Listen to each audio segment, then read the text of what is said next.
Let's get it, Dave Grohlin, and welcome to Wiki Wiki What?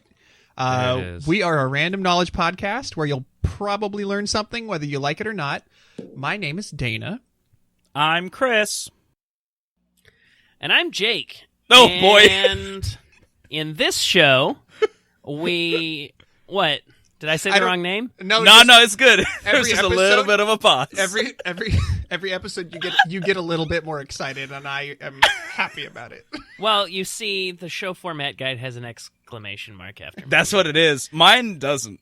Yeah, you need one. I feel like I deliver a little bit of an exclamation point too. Okay. After every sentence. Yeah.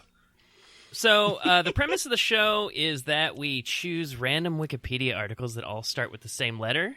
Keep those articles secret from one another until the time of recording, learn about them, and then joke about it. Do we, though? We're we not try. very good at it. We try. Yeah, we try to be funnies. Yeah, I don't know. So we go alphabetically through the alphabet, and this is the episode following D. So our letter this week is E! Take two. Take two. Yes, we unfortunately had a terrible lost episode. If I'm able to get that back in some way, maybe we'll post it on like a best hits. It's possible that it's just floating around the internet, right? And it'll come home eventually. In fact, if anybody locates that, I'd love it for the cutting room floor, side B thing going on. We're doing E.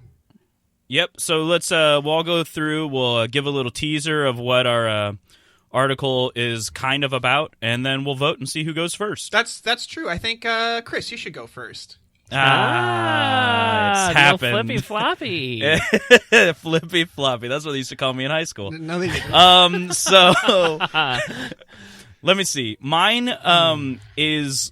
I feel like I always give a clue that you guys end up getting mad because of how loosely related it is. Mm-hmm. But anyways, mine involves some people who were part of what was called the Lunar Society, mm-hmm. and they are like kind of highfalutin educational people from like the Englands and around the 1780s.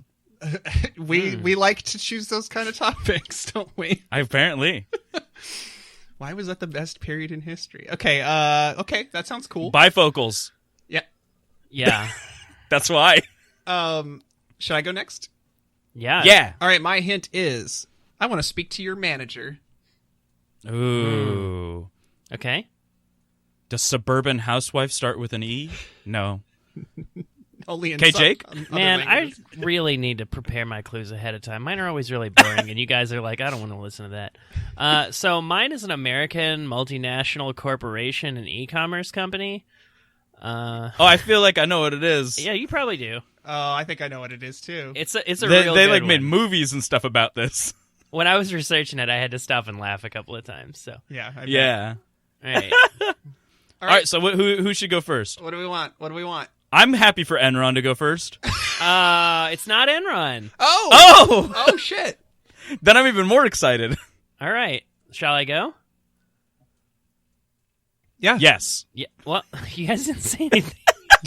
We were both quiet. Yeah. God, all just right. go. All right. Come on, just do your thing. eBay Incorporated is an eBay. American multinational corporation and e-commerce company providing consumer-to-consumer and business-to-consumer sales via the internet. Yep. Via enters. How many things have you guys actually ordered on eBay? I ordered a bunch of car parts for a car that immediately I sold. So, like, I sold the car before the parts came. Nice. That was poor planning. You just had a bunch of parts sitting So around? now you still have Yeah, the but they were parts. like small electronic parts. So you just kind of like scattered them around your yard, right? I honestly don't know what ever happened to him. They might have burnt in a fire. He did kick flips off of them. Oh, right. All right. So honestly, I haven't really bought anything off of eBay in probably like 10 At years. least. At least. Probably since the invention of Amazon. Yeah. Yeah, more Yeah, or less. go figure. The thing that kind of like soured me on eBay is I was buying a copy of King of Fighters 99, and it was selling for 99 cents, and I was like, oh shit, what a deal. So I hit like buy now, and I just like went through the transaction. I didn't notice that they were charging like $15 for shipping, and I was like, oh, you son of a bitch. God, That's they how they got got me. I got tricked. Yeah. 99 cents.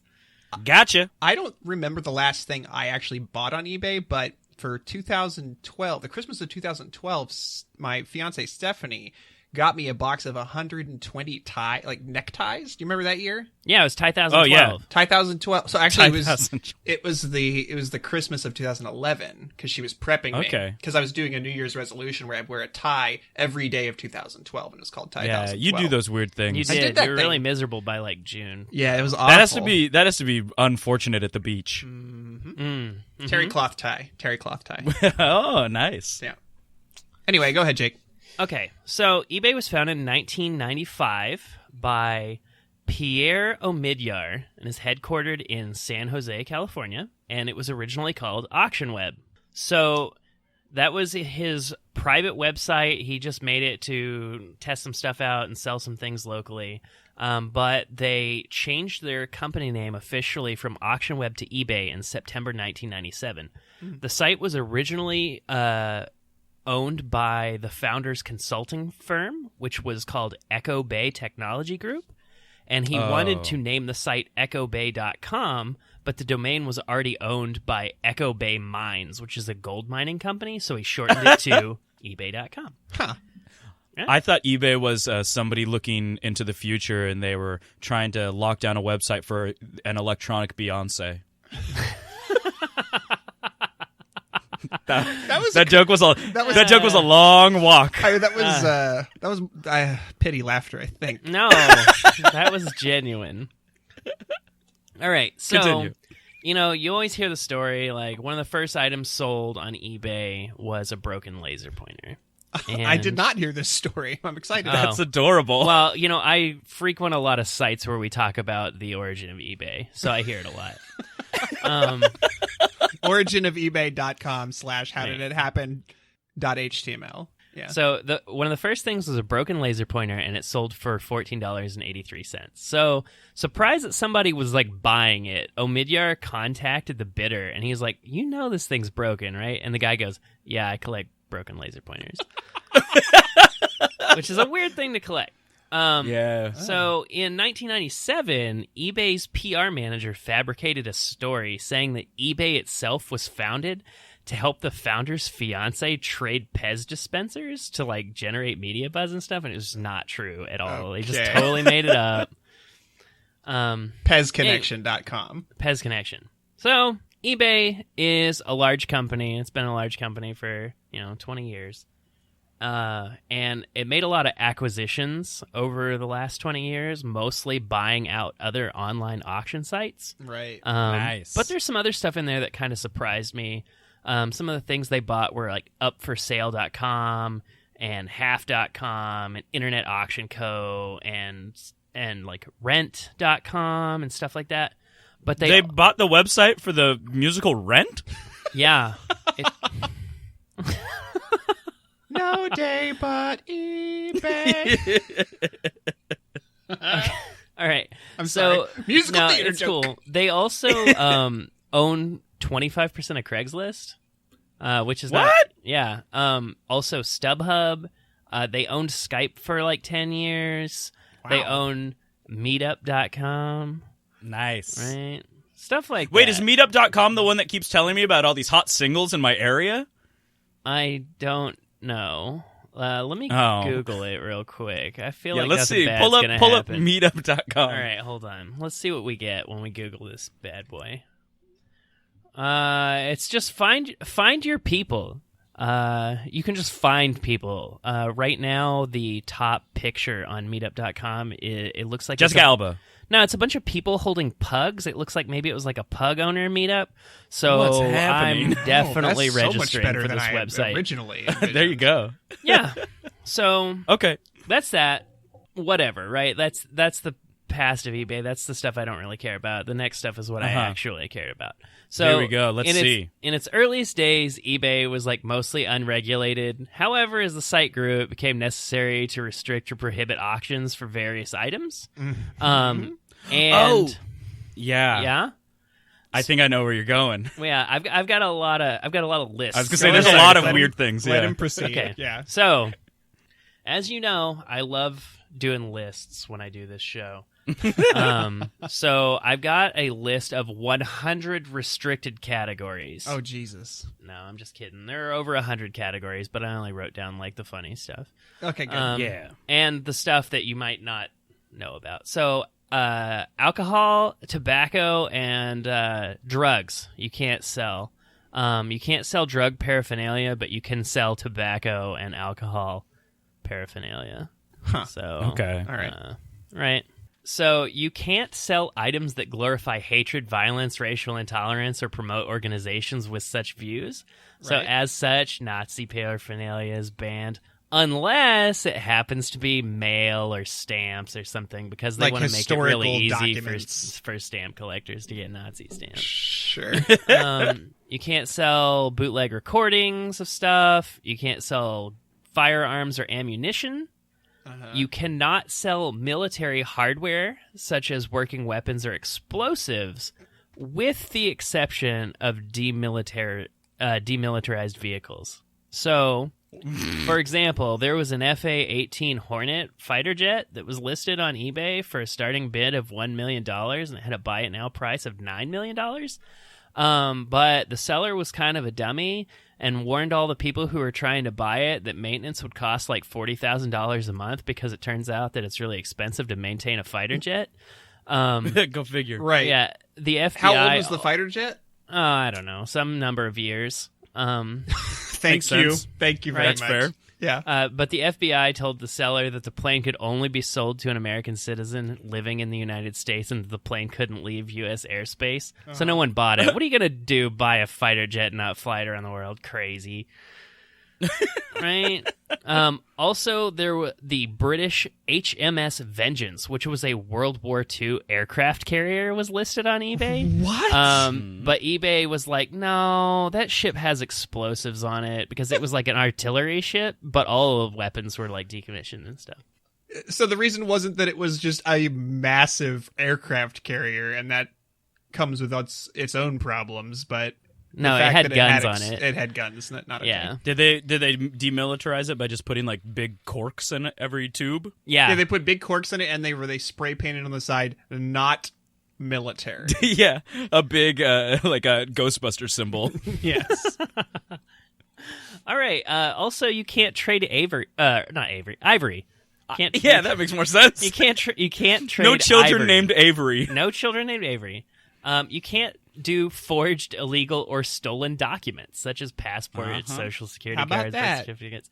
You can't sell objects from countries that we have an embargo on. So no Iran, Cuba, or North Korea.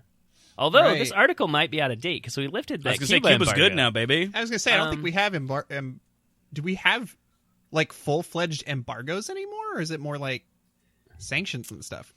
Man, I don't know. I don't know. You can't sell We're informed. you can't sell enriched uranium or plutonium. Bummer. That's why Doc Brown had to get it from those shady guys. That's right, because he went to the future, tried to buy it on eBay and couldn't. Couldn't. Was like, all right, I guess I'll go back. That was a good joke. No, that was a good one. All right, well, can we add the laugh track? Yeah. No. I like the way it falls. Okay, no human body parts, organs, or remains. So like you can't sell like cremated people in urns. You can though sell. You know that's on that list because all of tried these to rules up. exist because someone tried to do it. So you can't sell human body parts, but you can sell actual human skeletons and skulls as long as the skeletons and skulls are not Native American. Can't sell live animals, lottery tickets. I thought this was a pretty good one to call out. Can't sell child pornography. Yeah? Yeah. Can't. Good on you, eBay. Really, really good idea. You would think that was kind of like an unspoken rule, but spoken. All right. You can't sell used sex toys. Also, really? This one I like that they called out. It says intentionally soiled underwear. See, some people are into that. No, I know. Yeah. It linked me to an article called Panty Fetishism, but the word I really keyed in on was intentionally. So if you just have an accident, just put it on eBay. You're good to go. Yeah. All right, so you can't sell sexual services, Right? like you can't sell That's prostitution. something I know about. Oh, tell me more. No, there was like a thing where wasn't there like there was like a girl who sold her or auctioned off her virginity. That is correct. Boom. Informed. You can't sell virtual items for MMOs. Okay. Yep. Yeah, I know. Really? D2, Yeah. Diablo 2 is a big problem. D2. Can't do it. Didn't that happen all the time? Though? All the time. People sold characters all the time. Characters, weapons, Stone of Jordan. You can't sell fortune-telling or witchcraft-related services, so you can't... I know. No sucks. hexes, no curses. Yeah, and it says that you can't sell souls, ghosts, or other items whose existence cannot be verified. Oh, Nice. Lord. Well, Nice. You know, you can't sell ghosts. And actually, in 2010, a man tried to sell a ghost and said he was going to use the money for cancer research, but eBay was like, dude, we have a rule that says you can't sell ghosts. All I can think Took about... it down. All I could think about is a mason jar, and inside like a spooky, like ghostly, like cloud formation. No, one of those ones that you hang and like when people walk by it, it goes.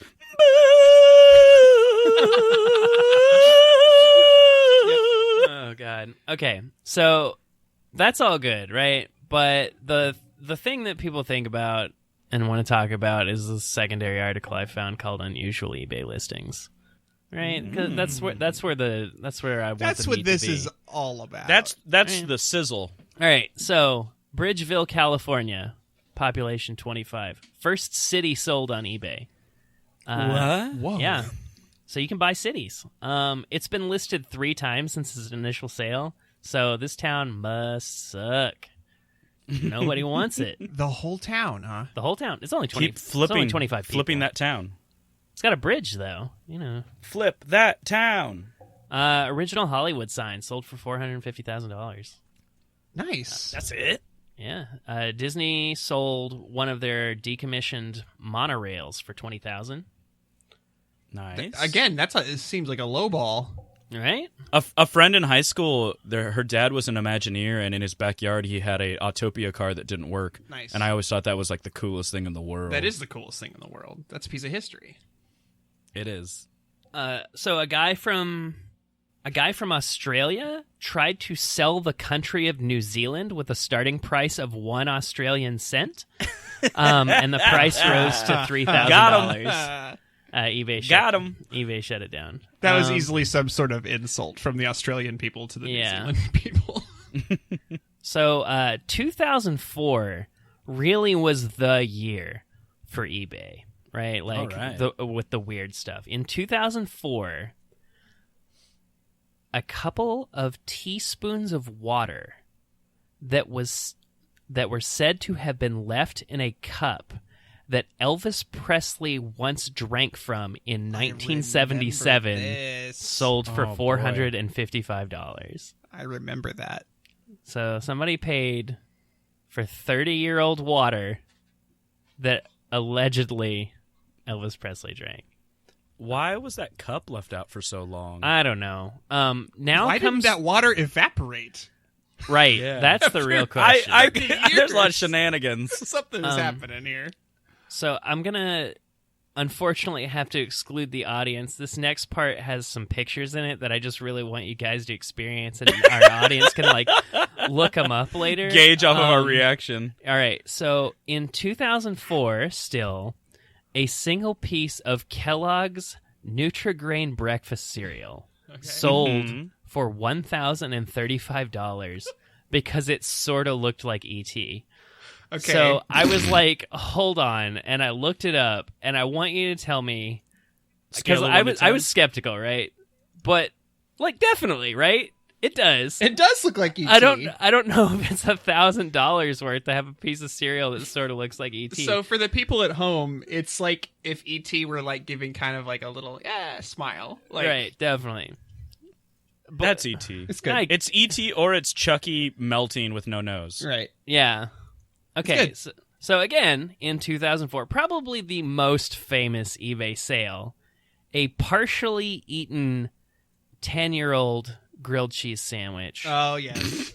That had an image of the Virgin Mary, sold for $28,000. I also have a picture of this I'm going to share with you guys. And honestly, I think the cereal looks more like E.T. than the sandwich looks like Virgin Mary. I agree with that statement. I honestly think that the sandwich looks more like Marilyn Monroe than it does like I was gonna say Marilyn Monroe, but I think Clara Bow. Yeah. I mean, I'm going even older just Hollywood. like very, very handsome women. Now, I won't deny that the sandwich looks like a woman, but I don't think it could be anyone. Anyway, we're taking strong stances tonight. It could be anyone. We got morals and we're skeptical. That's what this show's about. Yeah. Anyway, 2008, some dude puts his entire life up on auction. Whoa. He goes, you win this auction, you get my whole house, everything in it. I'll introduce you to all my friends, and I'll give you my job. You can come do my job. And his life sold for $384,000. Nice. Okay. Yeah. That's a pretty good deal. For a whole life? Yeah. Depending on the house. Yeah. Definitely. All right. In 2012, a box of Twinkies sold for $60. Because that was when like Hostess factories were closing, everyone was tripping. That's right. So they were hoarding it was a collector's Twinkies. item. Yep. Around the same time as Zombieland. 10 Twinkies for $60. Great return. Not bad. Great return. William Shatner's kidney stone, $25,000. That's gross. No, thank you. Love the man, but I don't want his refuse. And I guess last thing that I want to touch on here, October 2013, Reddit user Sir Derpinson posted about a Bic lighter that had been in his pocket, and like a pen exploded in his pocket too. And when lit, the flame suspended above the lighter. So like I looked at some pictures of it, and the flame isn't coming like directly out of the lighter. It's like an inch away from the lighter. It's like kind of cool looking, right? Right. So That's pretty cool. he lists the lighter on eBay, but it's all out of butane, so like no one can verify. And it like the auction reached $100,000 before eBay took it down. And it came up on Reddit, and one of the top comments is from user This Is Paradise, and it says, if you run your finger between the lighter and the flame, does it burn you? And the guy comes back and says, report, flame engulfs finger and it burns very badly. Of course it does. Of course it does. Engulfs finger. Oh, boy. That's it. That's eBay. That's eBay. You did a good job, buddy. That's the whole thing. Not bad for 5 minutes of research. It was really good for extreme procrastination. I really like the visual aids that we were given. I know. I'm sorry, audience. It's just when I saw the ET, I just laughed for like 5 minutes in my chair because I went into it so skeptical, and I was so wrong. And then like, you were made a straight believer. up like ET. Yeah, it's not bad. It's way better than the Virgin Mary. It's far better. God. I think it's also because of the guy's face behind it. He's like, "Oh, it looks like ET." He looks like one of the BuzzFeed Try Guys. Yeah. Anyway, okay. That's me. All right, so who's going second? Not me, Jakey. Well, yeah, you just went, brother. You get to choose. It's down to I want to speak to your manager, and I don't remember what your clue was. And weird lunar society. Right. I want to hear about that lunar society because I want to join it. Bad news. You can't. Oh. Okay, so mine is on the book or volume, Emile, or On Education, which was written by Jean-Jacques Rousseau. Yeah. Yeah, it is the French philosopher. He influenced Rousseau. He influenced the Enlightenment movement and aspects of the French Revolution. Rousseau considered this piece to be his best and most important of his writings. The work, it tackles fundamental political and philosophical questions between the individual and their interactions with society. Okay. And it like kind of talked about how the individual could retain the innate human goodness that is just instilled in us all while remaining part of a corrupting collectivity.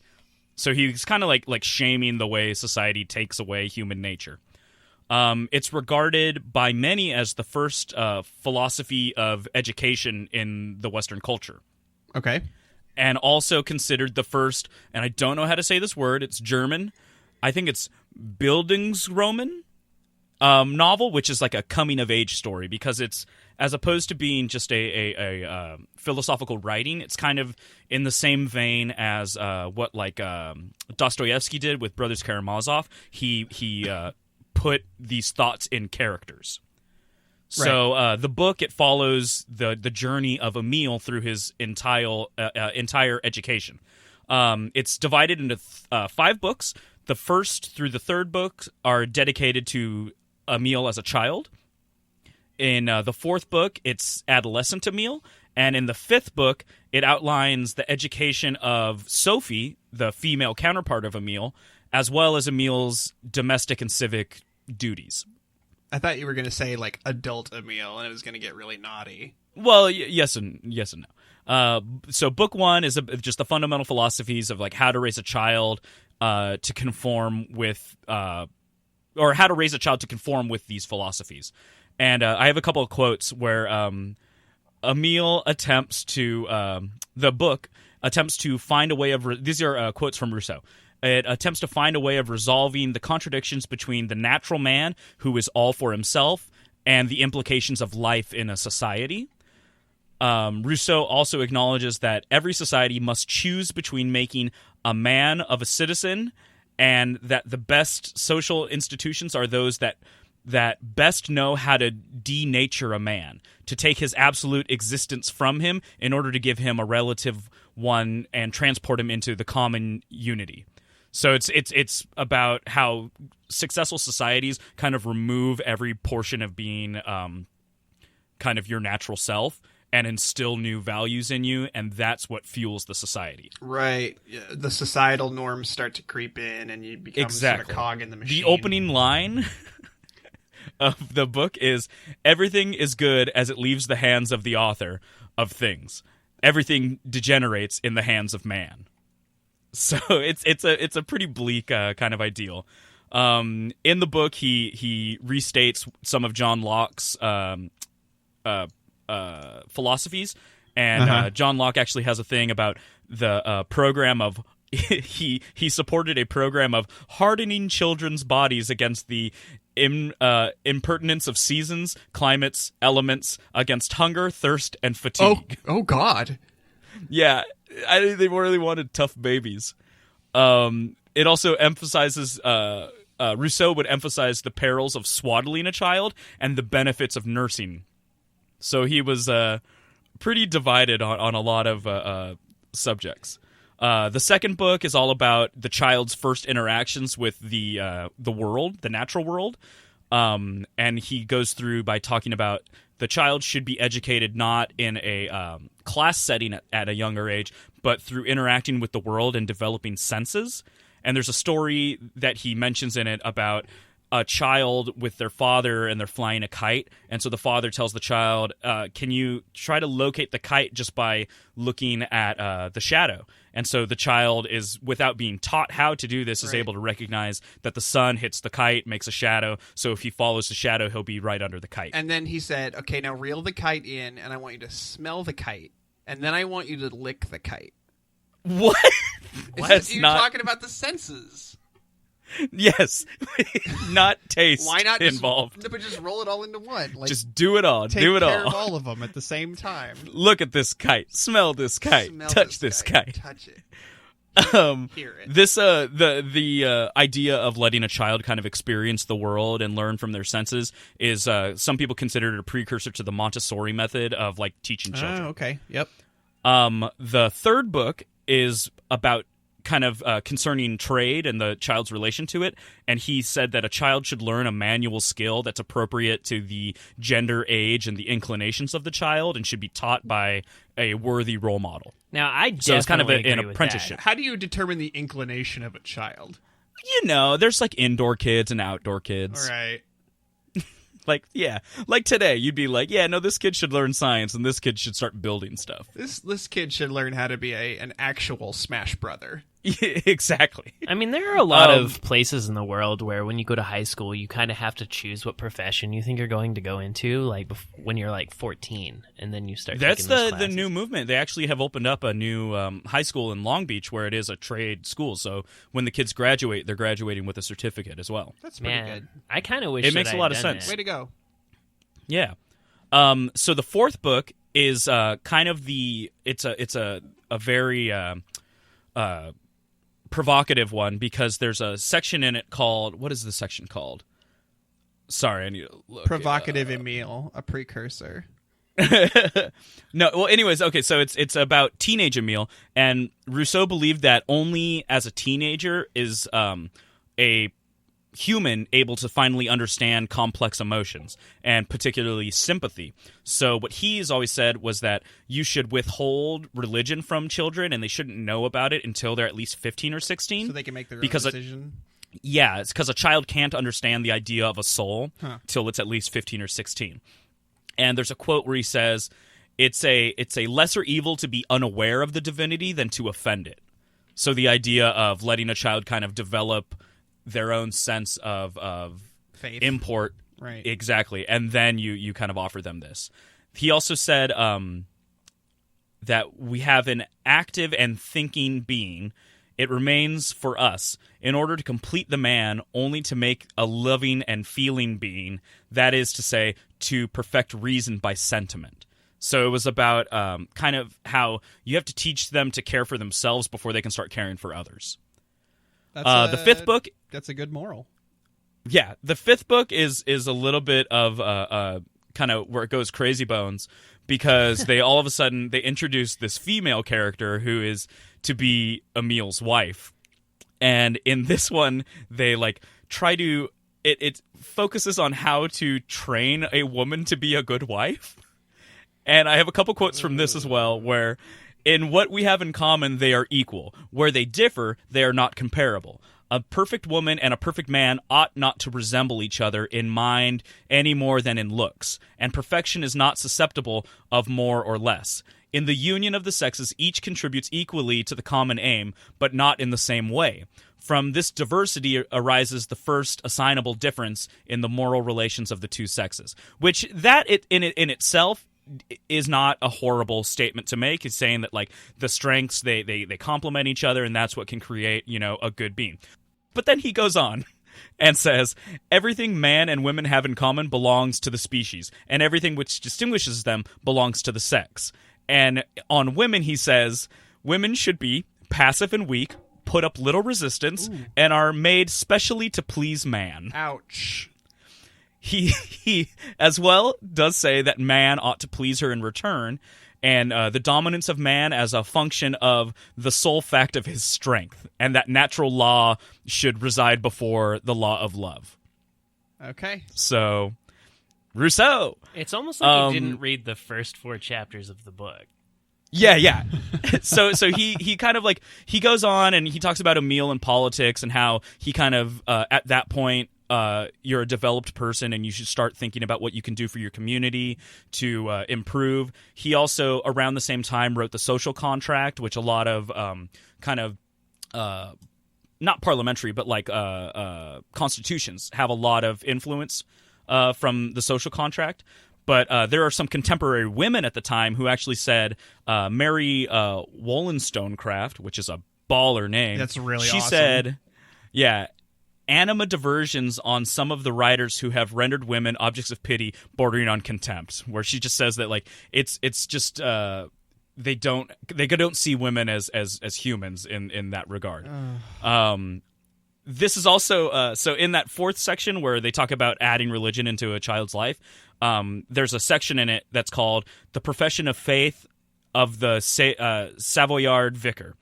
And because of this section, that's when he talks about all the religion and how it's forgivable if a child doesn't know about religion for all the sins that they've created until they know about it.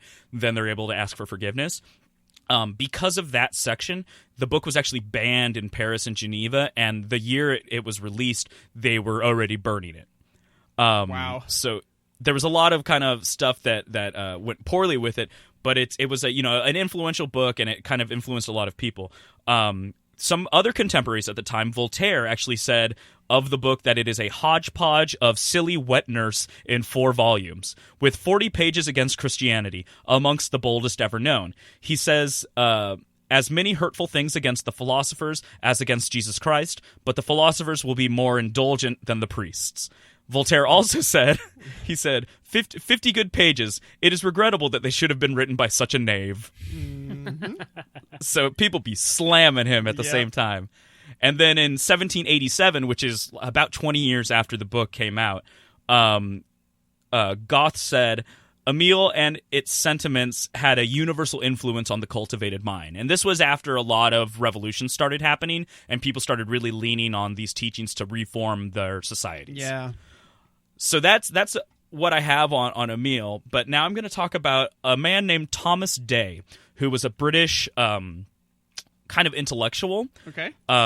His father, he was born in 1748, and he died in 1789. His father died when he was 1 year old, but left him a great estate, lots of wealth. So he kind of never wanted for anything. As a child, he went to school in Stoke Newington in Middlesex in England. Right. But then he got smallpox, and so he had to move to a charterhouse school. After he finished kind of his primary education, he attended Corpus Christi College in Oxford, where he became a master debater. But he actually never graduated college, and he left in 1767. So at that point, he moved back to his family estate in Bear Hill, Berkshire, and he befriended a progressive educator by the name of Richard Lovell Edgeworth. And Richard Lovell Edgeworth was a kind of a contemporary philosopher as well. And the two became very fast friends. They kind of started educating each other on what they've learned. They were big fans of Rousseau, Edgeworth more so. But they decided that what they were going to do as an experiment was they were going to raise Richard Edgeworth's son, Dick, in the style of Emile. They wanted to just basically recreate that book. Oh, God. So through doing this... Yes, so through doing this, Thomas Day converted to Rousseauism, or just became a disciple of that school of thought. And in 1769, he declared that his, when they say, your desert island, mixtape, what songs would you bring to a desert island? He declared that his desert island books, for lack of a better term, would be the Bible and Emile. Because of Edgeworth... Both. Yeah. He was wanted to be very balanced. Because of Edgeworth being a high society British person and a kind of a respected thinker of the time, Thomas actually got to join the Lunar Society, which is here. Let me bring up. There's a page of some of the people who were in the Lunar Society, which include Charles Darwin's father, Benjamin Franklin, a lot of contemporaries of the time. Mm-hmm.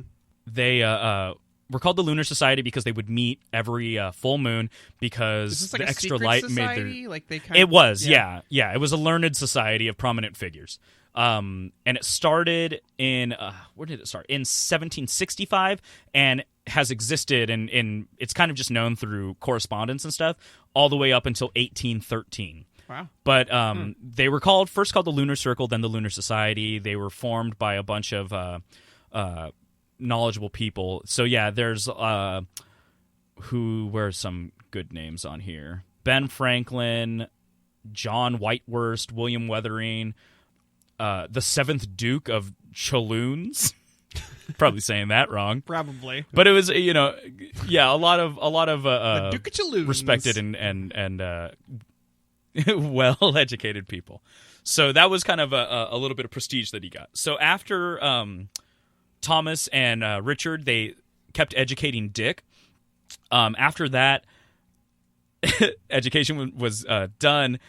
Thomas thought, you know what? I'm going to try to do this again, but I'm going to use that 5th chapter, and I'm going to train me a wife. Oh, no. So what he went on to do was he tried to propose to a bunch of women.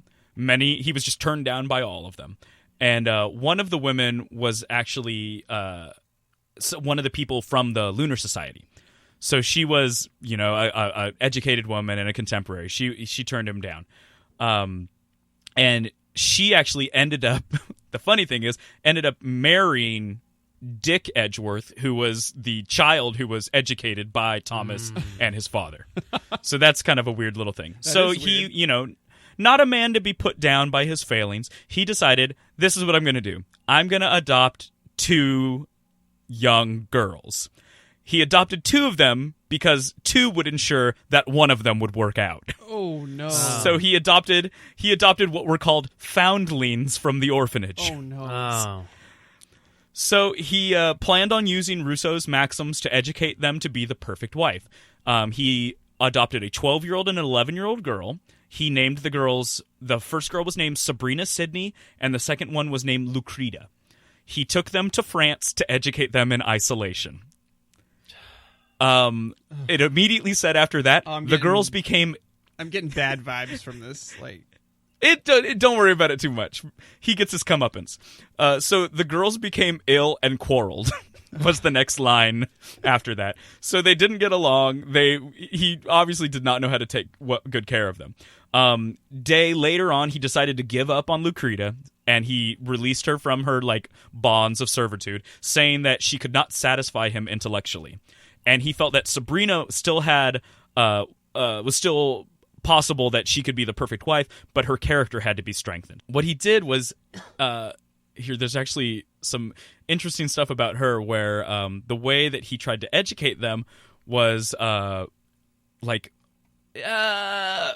of a better term, torture. He would take a gun with blanks in it, and he would constantly sneak up on them and shoot them at them. Oh no! So they were just terrified. I don't understand exactly what that was supposed to kind of help with. He also made them wade into a lake fully dressed to test their resilience to cold water. All right, because they were looking for those strong babies. Chapter 1. Yeah, this is true. And so then what kind of was the straw that ended up breaking the camel's back, and he decided that Sabrina wouldn't work out either, was he, after dripping hot wax on her arms and hearing her scream, he gave up in despair. That's it. Yeah, that's what it says about him. So after that, he was like, all right, I'll get rid of her. And Sabrina actually went on to do really great things, except for she's made some poor choices too, because what it says was in 1769, Thomas Day and his barrister friend, John Bicknell, they chose Sabrina and Lucreta, and they adopted them. But they adopted them under the guise that they would be actually indentured kind of servants to Richard Edgeworth, who Richard didn't know about this, and so they got the girls, they took them away to France, and things went poorly. And then what happened after was Sabrina was released. She kind of got hooked up because Richard Edgeworth found out about it and set them up to help out around the manor, finish their education, and then Sabrina became she helped run a workhouse, I think it was, and through that she kind of started speaking out about what happened to her, and that was when Sabrina went to work with a schoolmaster and ended up managing his schools, and then later on Sabrina ended up marrying John Bicknell, who was the barrister who helped abduct her in the first place. Okay, we've come full circle. Yeah, that's the thing that happened to her. So after the girls departed, Thomas ended up studying law, and in 1776 he was admitted into the Lincoln's Inn, which is apparently a high, prestige law practice in England, and he rarely practiced. So what I will leave you with, the last thing, this is Thomas Day's comeuppance. So he tried to, raise a young man with kind of frivolous ways. He abducted 2 women and tried to raise them to become the perfect wife through what basically amounts to torture. Right. But then the way he died was on September 28th in 1789. Day was trying to break a horse, but for some reason he wanted to not break it in like the normal ways of kind of destroying the horse's spirits. He tried to break the horse's will using kindness. And what happened was the horse bucked him off, and he died almost immediately. Oh, The horse hadn't read a meal was the problem. Yeah. No. So that's a full circle on Thomas Day, a man who took the teachings of Emile and ran with them in the worst possible way. Oh God. All right, Dana, you're up. Let's hear about this detective. What was it? What? He's the world's greatest detective. World's greatest detective. That's what it is. That's the hint. No, my hint was I want to speak to your manager. Oh, yeah. And my article is the E. Nasir complaint tablet. What? What is this, you say? 100% I say that. This is a 3,500-year-old tablet that was excavated from the ruins of Ur, which was a Sumerian city-state in ancient Mesopotamia. Okay. So this actually was uncovered. This article was uncovered by my fiance, so I want to give a shout out for her. She has a soft spot for ancient civilizations and like daily life activities. So it was actually originally displayed in the National Museum of Iraq before it was looted in 2003, and it is now kept in the British Museum. Britain don't care. Britain don't care. It is made of inscribed clay. It's about 4 inches high and 2 inches wide. It dates back to 1750 BCE. So, oh boy, the proportions of this tablet are actually going to sound super impressive in a few minutes here. It is actually considered to be the world's oldest known written customer service complaint. Okay. And it's written entirely in cuneiform script. Cuneiform, that's the triangles. Close. Like wedged shapes and stuff. It's distinguished by like wedged shapes. And they would usually, hammer it. All right, I'm about to have another conviction right now. I think triangles are wedge shaped. Okay. Holla. Agree to disagree. I did it. I remember we did that in like 6th grade. We did just jabbing some triangles into clay. Yeah, so common misconception is that they did this while the clay was like dry and they were like chiseling it. They actually did it while the clay was wet and then it dried. So all they had to do. Of course, that's who said the other way. All they had to do was just press into it, and it was. Yeah, what Looney Tunes was like? Yeah, they did to hard clay. Well, the whole like stereotypical caveman kind of thing, I guess. What a bunch of dummies. So cuneiform was widely used for tons and tons of languages, but actually became completely extinct by the 2nd century. And all knowledge of how to read it and write it was completely lost until the 19th century. So they started deciphering it back then. So to give you a bit of a backstory about this tablet, the tablet references a merchant named E. Nasir, who routinely traveled to the Persian Gulf to buy copper, where he would return and sell it in Mesopotamia. On this particular occasion, he had agreed to sell these copper ingots to a buyer named Nani. Nani sends from the real world. Yeah, Nani from the real world sends over his servant with the money to complete the transaction, and Nani gets the ingots back, and he's like, "Wow, the quality of this copper is shit." Not about to take this lying down, he starts writing down on this tablet all of his feelings about it, and he basically sends it back to E. Nasir. he goes on about how the copper is like of a really crappy grade, and even goes into complaining about how his servant had been treated rudely. And it just reminded me of just like a mother walking into like a Marshall's or something and just leaning on the counter at the customer service counter and just sighing, So I was gonna say when he was writing about his feelings, I thought he was about to post the tablet to his live journal. He may as well have. So I've got the translation here if you guys want to hear it. 100%. Yeah, so this comes from Leo Oppenheimer's book, Letters from Mesopotamia.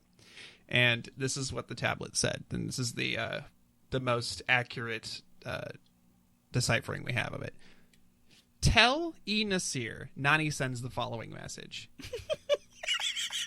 And I'm trying to imagine like a soccer mom like reading this. Right? That's what I was like 100% hands on hip. When you came, you said to me as follows: I will give Gimel Sin when he comes fine quality copper ingots.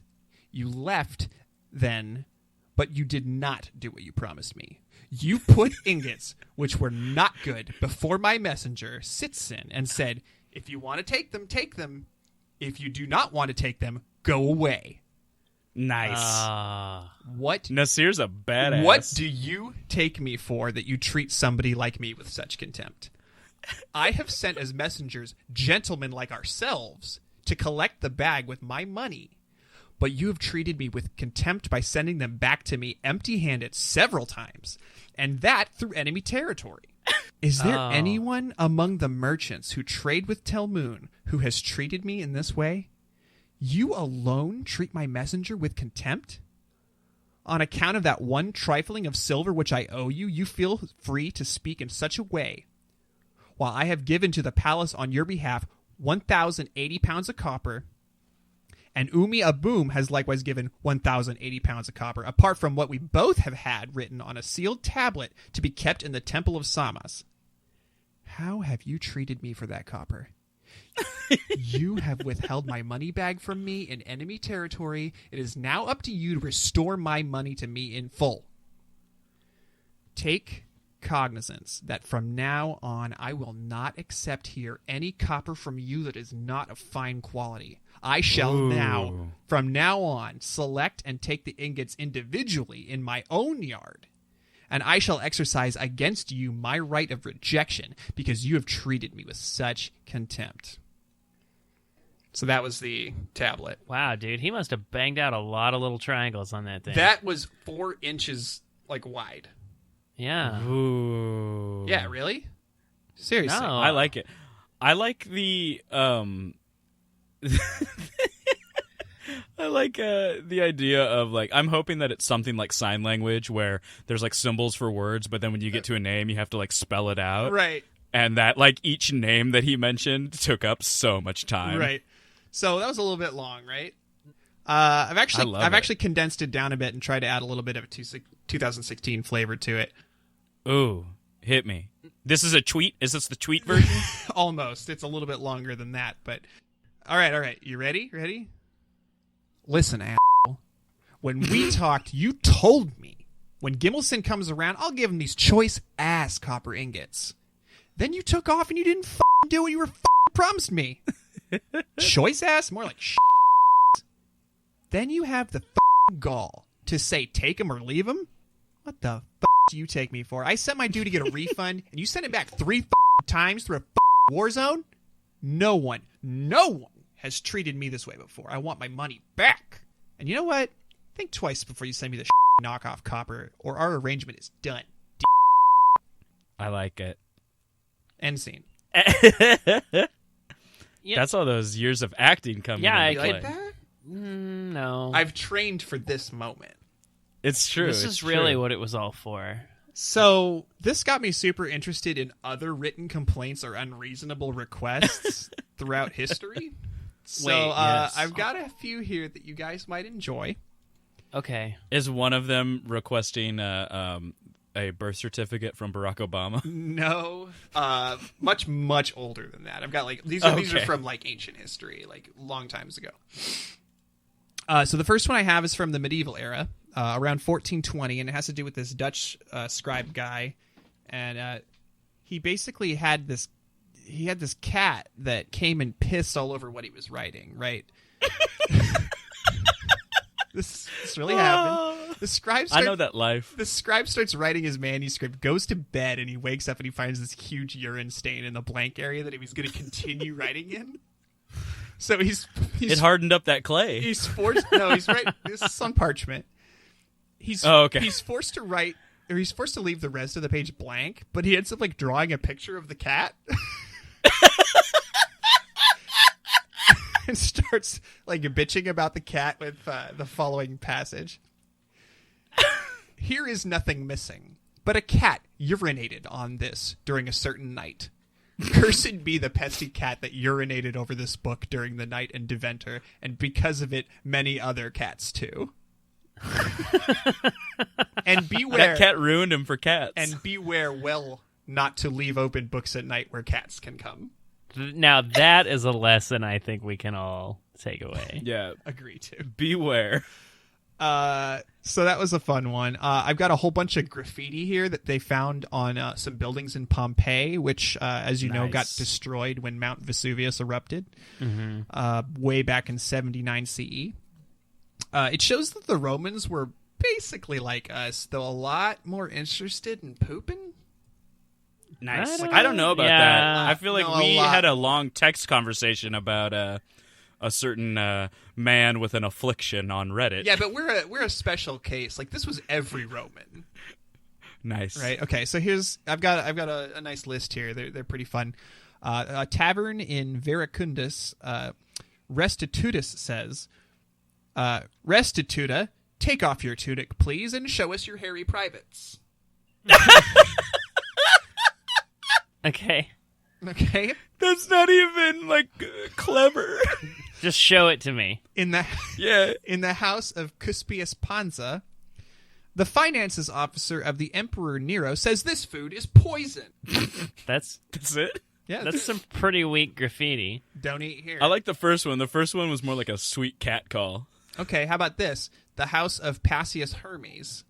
Watch it, you that shits in this place. May you have Jove's anger if you ignore this. Who's Jove? It's the god Jupiter.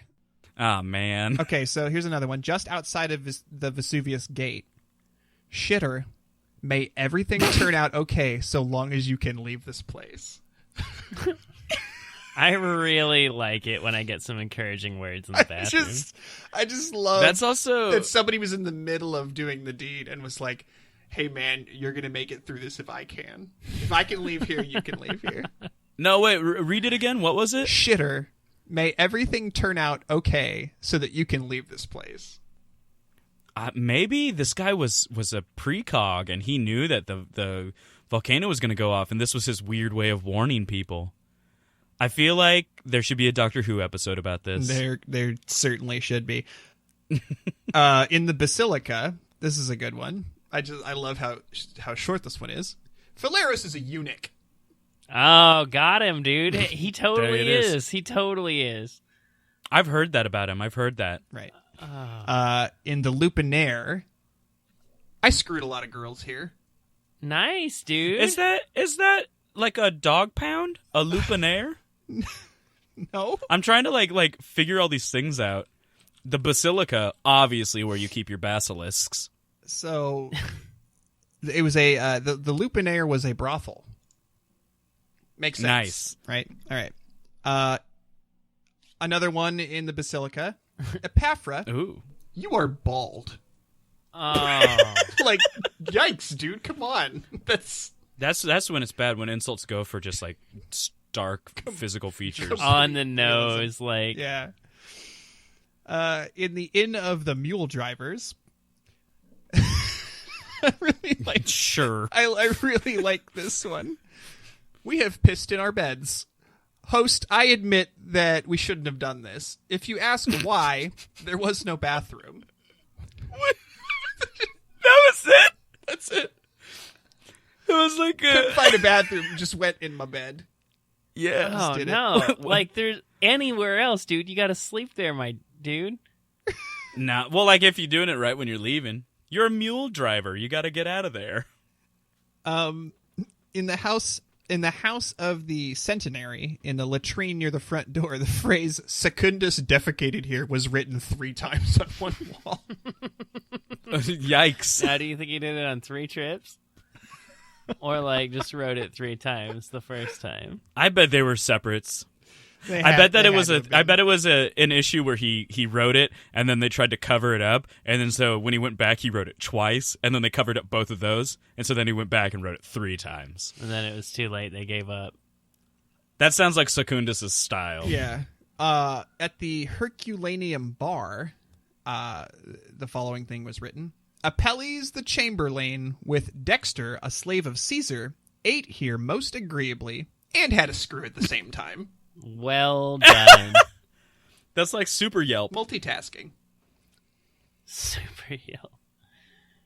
I like it. And I like that joke.